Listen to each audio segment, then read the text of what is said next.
झारखंड में लोकतंत्र के महापर्व की शुरुआत हो चुकी है।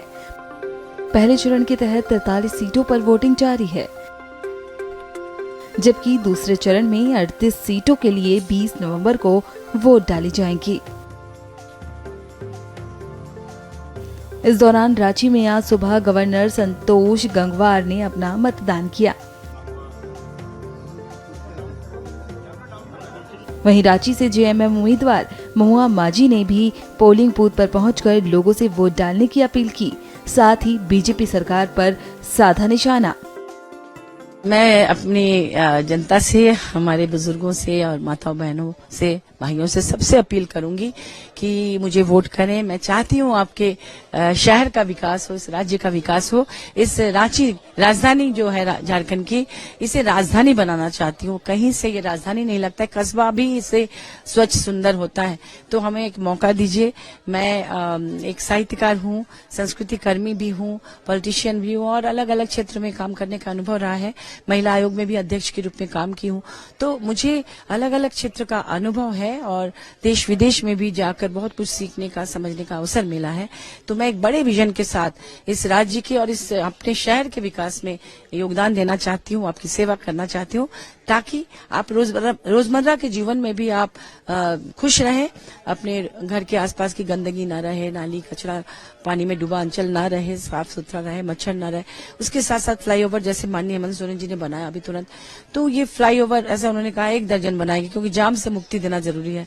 ट्रांसपोर्ट नगर यहाँ बनाया गया अभी इतना खूबसूरत। तो उसी तरह से यहाँ medical college, engineering college, MBA college, तरह तरह की यूनिवर्सिटीज, साहित्य एकेडमी, ललित कला एकेडमी, संगीत नाट्य एकेडमी, फिल्म सिटी, इन सबको डेवलप करना है। अगर बीजेपी कहती है वो सबसे ईमानदार पार्टी है, तो फिर उनके पास इतने करोड़ों के पैसे कहाँ से आते हैं कि उन्होंने इतना बड़ा ऑफिस सेटअप है, इतने स्टाफ उनके लिए सोशल मीडिया में भी काम कर रहे हैं, चुनाव प्रचार में इतने स्टार प्रचारक, उनके हेलीकॉप्टर का खर्च, हवाई जहाज का खर्च, उनके बड़े 5 स्टार होटल में रहने का खर्च, आने जाने का खर्च, कार्यक्रम का खर्च कहाँ से आ रहा है, ये भी बड़ा जांच का विषय है। इलेक्टोरल बॉन्ड ने सारी सच्चाई, सारे पोल खोल दिया कि कहाँ से अब चंदा ले रहे हैं। बीफ के नाम पर राजनीति करने वाले, निर्दोष लोगों को आपस में लड़वाने वाले, उनकी घर जलाने वाली बीजेपी सरकार, बीजेपी के लोग, ये बीफ कंपनियों से कितना चंदा लिया है करोड़ों का, वो भी आप देख सकते हैं इलेक्टोरल बॉन्ड में। इस दौरान रांची में अपना वोट डालने आए बीजेपी नेता और रक्षा राज्य मंत्री संजय सेठ ने बताया कि यहाँ की जनता अब भ्रष्टाचार से उब चुकी है। झारखंड की जनता इन 5 सालों में त्रस्त हो गई है, उब चुकी है, भ्रष्टाचार से उब चुकी है। कहते हैं ना, ब्लॉक में बिना पैसे कोई काम नहीं होता है। थाने में कोई पैसा दिए काम नहीं होता, ब्लॉक बिकते हैं, थाना बिकता है। और आप कह लो भ्रष्टाचार का ये आलम कि लोग त्राहिमाम कर रहे हैं।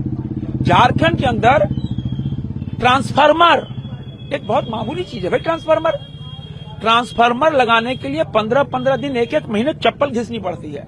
जब ट्रांसफार्मर लगता है तो लोग मिठाई बांटते हैं, अरे ट्रांसफार्मर लग गया भाई। सांसद जी जरा ट्रांसफार्मर का उद्घाटन कर दीजिए।